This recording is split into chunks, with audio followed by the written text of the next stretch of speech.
Hello दोस्तों, मैं doctor Shivani आपके केमिस्ट्री क्लासेस ले रही हूँ। आज मैं स्टार्ट कर रही हूँ। सबसे पहला वीडियो है मेरा, इसमें हम ऑर्गेनिक कंपाउंड्स पढ़ेंगे। ऑर्गेनिक कंपाउंड, सबसे पहले ये पता होना चाहिए हमें कि ऑर्गेनिक मीन्स कार्बनिक यौगिक या ऑर्गेनिक कंपाउंड किसे कहते हैं। तो ऑर्गेनिक कंपाउंड्स वो कंपाउंड्स होते हैं आपके जो कार्बन और हाइड्रोजन से मिलके बनते हैं। मीन्स इनमें कार्बन एंड हाइड्रोजन दोनों एटम्स आपके प्रेजेंट होने चाहिए, तो हम उन एटम्स को, उन मॉलिक्यूल्स को ऑर्गेनिक कंपाउंड्स की कैटेगरी में रख सकते हैं।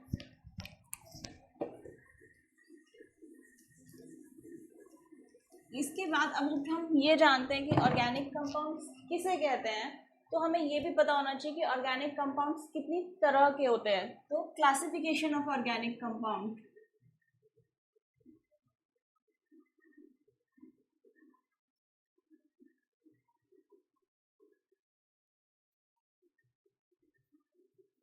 Classification of organic compounds means organic compounds को कितने तरह में, किन किन में डिवाइड किया गया है।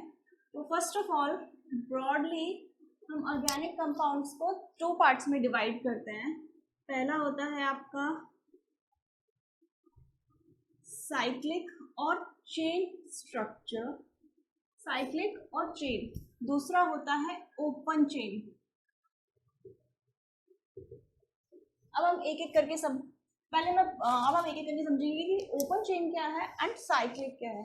फर्स्ट ऑफ ऑल साइक्लिक जैसा कि नाम से क्लियर है, साइकिल मीन्स इसमें एक साइकिल बनती है आपकी, लाइक ऐसे, जैसे ये कार्बन कार्बन कार्बन कार्बन, ये एक साइकिल बनी है, कहीं भी ये स्ट्रक्चर ओपन नहीं है, तो ये होगा आपका साइक्लिक या चेन स्ट्रक्चर। क्लियर? के बाद दूसरा आता है open chain structure. Open chain मतलब चेन ओपन हो गई है, जैसे कोई चेन है, अगर उसको तोड़ देंगे बीच में से तो उसके 2 एंड्स मिलेंगे ना, इस तरीके से। फॉर एग्जाम्पल अगर हमारी यही चेन है, ये अगर हम इस चेन को यहाँ से ब्रेक कर दें तो हमें ये कार्बन, फिर ये इस कार्बन से अटैच है और फिर ये इस कार्बन से अटैच है और ये आपस में कोई अटैचमेंट नहीं है, तो ये आपका होगा साइक्लिक या चेन स्ट्रक्चर। और अगर हमने इस चेन को ओपन कर दिया तो ये हो जाएगा ओपन चेन या एसाइक्लिक स्ट्रक्चर। ठीक है, तो ओपन चेन मीन्स जिसमें चेन नहीं होती है, जो सीधा होता है स्ट्रक्चर, वो आते हैं ओपन चेन के अंदर। वापस से हम ओपन चेन को 2 पार्ट्स में डिवाइड कर सकते हैं। Further it can be divided into 2 parts. First straight and second is branch. Straight का मतलब सीधा, स्ट्रेट मीन्स सीधा, जिसमें ये आपकी चेन है, फॉर एग्जांपल ये केवल एक चेन है, इसमें कोई दूसरी तीसरी कितनी भी चेन साइड से नहीं निकली हुई, केवल एक सीधी चेन है, तो ये हो गई आपकी स्ट्रेट चेन ऑर्गेनिक कंपाउंड।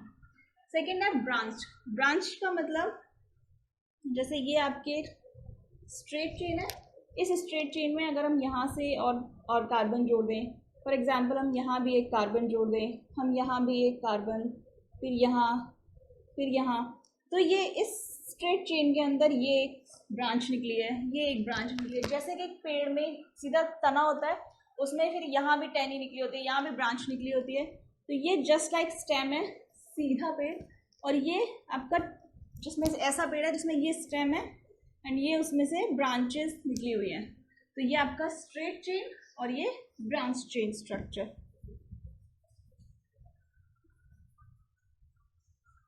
इसके बाद बात करते हैं हम साइक्लिक। साइक्लिक को भी हम फर्दर 2 पार्ट्स में डिवाइड कर सकते हैं। फर्स्ट है आपका होमोसाइक्लिक एंड सेकेंड होता है आपका हेट्रोसाइक्लिक। हेट्रोसाइक्लिक और होमोसाइक्लिक, होमो मीन्स होता है एक जैसा, होमो का मतलब होता है एक जैसा, होमोसाइक्लिक मीन्स एक जैसी साइकिल है। फॉर एग्जाम्पल ये कोई आपकी साइकिल है,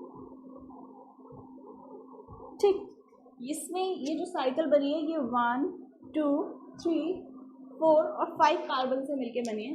तो साइकिल के जो सारे कोने हैं, जो सारे मेंबर्स हैं जो साइकिल बना रहे हैं, वो सारे के सारे कार्बन हैं, मीन्स एक जैसे हैं। कार्बन के अलावा कोई दूसरा एटम साइकिल बनाने में पार्टिसिपेट नहीं कर रहा, तो ये आपका होगा होमोसाइक्लिक। और अगर हम इसी में से इस कार्बन को, फॉर एग्जांपल हम इस कार्बन को हटा दें और यहाँ नाइट्रोजन लगा दें अगर, तो जो साइकिल बनी है, अब ये साइकिल बनी है कार्बन से और नाइट्रोजन से, मीन्स ये साइकिल के जो एटम्स हैं जो बना रहे हैं इसको, उसमें कार्बन भी है और नाइट्रोजन भी है, तो ये होगा आपका हेट्रोसाइक्लिक। मीन्स एक साइकिल के अंदर एक से ज़्यादा तरह के एटम्स प्रेजेंट हैं जो कि साइकिल को फॉर्मेशन में मदद कर रहे हैं।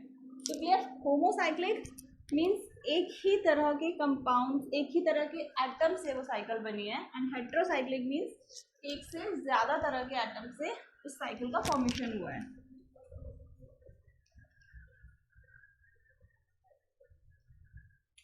अब होमोसाइक्लिक को हम फर्दर 2 पार्ट्स में डिवाइड कर सकते हैं। First is aromatic, second is alicyclic. Aromatic का मतलब होता है वो कंपाउंड्स जो एरोमेटिसिटी के रूल्स फॉलो करते हैं। ये रूल्स क्या होता है ये हम फर्दर नेक्स्ट लेक्चर्स में, आगे के लेक्चर्स में पढ़ेंगे, अभी इतना नहीं जानना हमें। एरोमेटिक का मतलब सिर्फ इतना याद रखिए, जो 4n+2 पाई इलेक्ट्रॉन, ये हकल रूल होता है, हकल्स रूल है ये। हकल एक साइंटिस्ट का नाम है जिन्होंने ये एरोमेटिक कंपाउंड्स को आइडेंटिफाई करने के एक रूल दिया था। तो उनके अकॉर्डिंग अगर किसी कंपाउंड में 4n+2 पाई इलेक्ट्रॉन प्रेजेंट हैं तो वो एरोमेटिक होगा। तो यहाँ हमको केवल इतना याद रखना है, ये पूरा रूल हम आगे के लेक्चर्स में डिस्कस करेंगे। अभी हमें केवल इतना याद रखना है कि एरोमेटिक कंपाउंड्स कौन से होते हैं।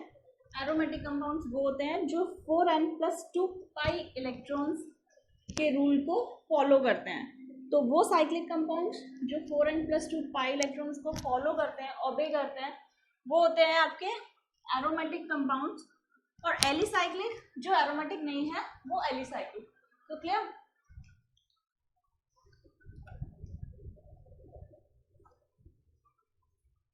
एरोमेटिक का एक एग्जाम्पल बता देते हैं। एरोमेटिक का एक एग्जाम्पल आपने मान लो बेंजीन 6 मेंबर्ड कार्बन रिंग है,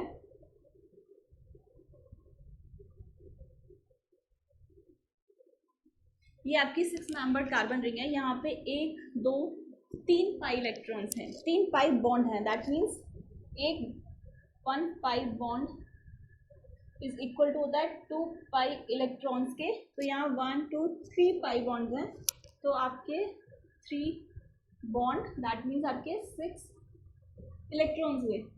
और यहाँ पे 4n+2 रूल फॉलो कैसे हो रहा है, तो 4n+2 में n जो होता है वो n होता है आपका नंबर ऑफ रिंग। यहाँ कितनी रिंग है? एक ही रिंग है, ये 6 मेंबर से मिलके एक रिंग बनी है। तो 4n+2 में कितना होंगे आपका 4 इंटू n, यहाँ पे आपका 1 है, and 4 into 1 plus 2, 4 into 1 4 plus 2 is equal to 6। Means 6 pi electrons अगर होंगे तो ये आपका हकल रूल को फॉलो कर रहा होगा, दैट मीन्स एरोमेटिक होगा।